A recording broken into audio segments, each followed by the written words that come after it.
اصحاب کہف جب حضرت عیسیٰ علیہ السلام کو اللہ کریم نے چوتھے آسمان پہ بلا لیا نا، تو دقیانوس نام کا ایک بادشاہ ہوا بنی اسرائیل کے اندر، بڑا ظالم تھا، اس نے گمراہی پھیلا دی، اور جو لوگ معاذ اللہ کفر اور شرک نہیں کرتے تھے انہیں قتل کروا دیتا تھا۔ تو 7-8 نوجوان اپنا ایمان بچا کے بھاگے۔ او ہو اللہ اکبر، ساری دنیا مال بچا کے بھاگتی، وہ 7-8 نوجوان اپنا ایمان بچا کے بھاگے کہ یہ ہمیں کہیں کفر کی طرف نہ لوٹا دے۔ تو جا کے ایک غار کے اندر چلے گئے تو ایک کتا بھی ان کے ساتھ ہو گیا۔ انہوں نے کتے کو بڑے روڑے مارے کہ یہ اگر بھونکے گا، آواز نکالے گا تو ہم پکڑے جائیں گے، ہم نے تو چھپنا ہے۔ پر اس کو نہ ولیوں سے پیار ہو گیا تھا، اس نے کہا بھگاؤ جتنا مرضی مجھے، فطرت میری ہے کہ میں بھونکتا ہوں، پر جب اللہ کے ولی ہوں تو پھر میں ادب کرتا ہوں۔ یہ قرآنی واقعہ ہے۔ اچھا، یہ عین وہ واقعہ ہے قرآن مجید کا کہ جو بہت ساری چیزوں پر ویسے ہی نص ہے اور بہت ساری زبانیں ویسے ہی گونگ ہو جاتی ہیں۔ تو وہ 6-7 لوگ تھے، وہ چلے گئے غار کے اندر، جا کے انہوں نے پناہ لے لی۔ بادشاہ کو پتہ چل گیا کہ غار کے اندر ہے۔ اچھا، اللہ کی قدرت، جیسے ہی داخل ہوئے انہیں نیند آ گئی،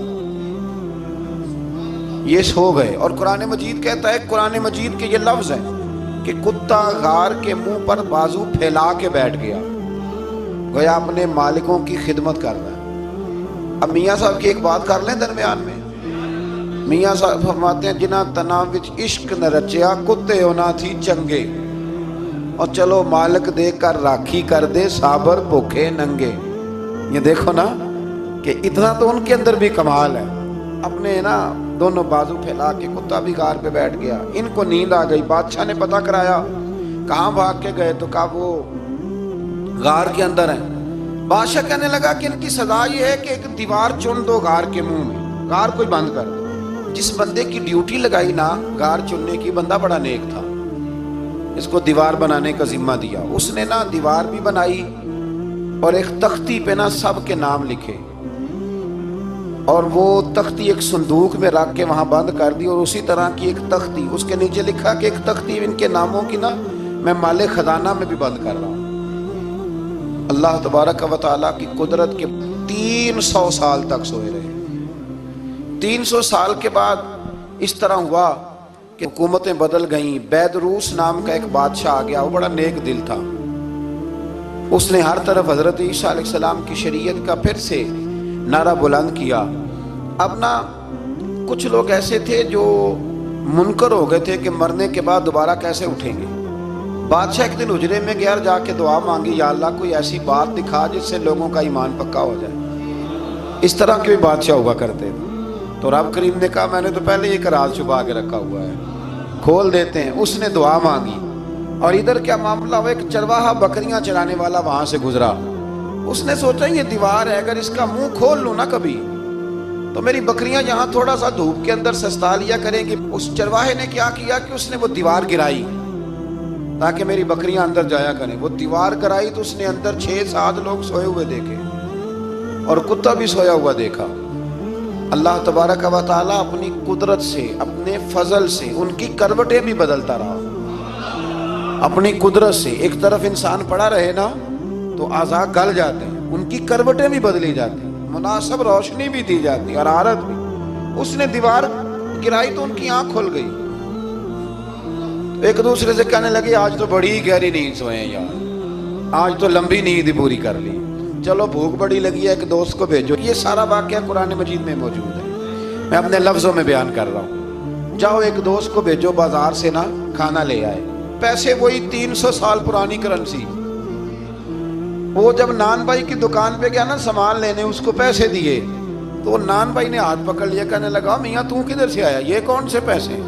اس نے کہا پیسے کاہے کہ میں بھی سوچ رہا ہوں کہ حالات بدلے ہیں، سارے حضرت عیسیٰ کا کلمہ پڑھ رہے ہیں، ماحول اور ہے۔ اس نے کہا تیرے ہاتھ کوئی خزانہ لگ گیا، یہ تو ہم نام سنتے تھے کہ یہاں کوئی دقیانوس نام کا بادشاہ رہے، کوئی خزانہ، بتا کہاں سے لیے۔ شور ہوا، حاکم شہر تک خبر پہنچی، بادشاہ تک پہنچی۔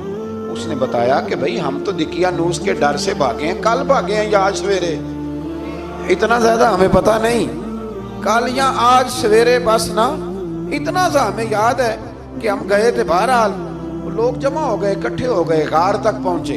اب جو غار کے اندر تھے وہ پتا کہتے ہیں لگتا ہے ہمارا دوست پکڑا گیا ہے، پکڑا گیا ہے تو اب بندے جمع ہو، وہ اندر ڈر رہے تھے، تسبیح کر رہے تھے، اللہ کو یاد کر رہے تھے، ادھر یہ پہنچ گیا جب ان لوگوں نے یہ جیتا جاگتا رب کے فضل کا نمونہ دیکھا، اور بادشاہ نے کہا کہ یہ کیا ہے، صندوق کھولا تو اس کے اندر وہ تختی لکھی تھی کہ یہ ان کے نام ہیں، یہ دقیانوس سے ڈر کے بھاگے ہوئے ہیں، یہاں یہ سو رہے ہیں، اور اسی کی ایک تختی میں نے فلان جگہ بھی دفن کیا، وہ تختی بھی وہاں سے نکل آئی۔ اب سب لوگوں کی آنکھوں میں آنسو آئے اور سب کہنے لگے لا الہ الا اللہ، لا الہ الا اللہ، لا الہ الا اللہ، سب کہنے لگے ان اللہ علی کل شیء قدیر۔ جب ان کی بات پوری ہو گئی، لوگوں کے ایمان پختہ ہو گئے، تو اصحاب کہف کہنے لگے کہ ہمیں اب اجازت ہے، ہم پھر دوبارہ غار میں جاتے ہیں۔ وہ غار میں گئے تو رب نے پھر انہیں موت عطا فرمائی، نیند عطا فرمائی، تحفہ دیا۔ بادشاہ نے پھر اس کے آگے دیوار بنائی اور وہاں بادشاہ نے ایک مسجد تعمیر کرا دی، لوگ زیارت کرنے جاتے ہیں۔ یہ اصحاب کہف کا ذکر ہے۔ اب یہاں ہمارے مفسرین نے لکھا ہے کہ وہ جو کتا تھا نا وہ بھی ساتھ ہی تھا۔ اللہ قیامت والے دن اسے انسانی، یا تو انسانی شکل ملے گی، یا جیسے رب کا فضل ہوگا رب کریم اسے بھی جنت عطا فرمائے۔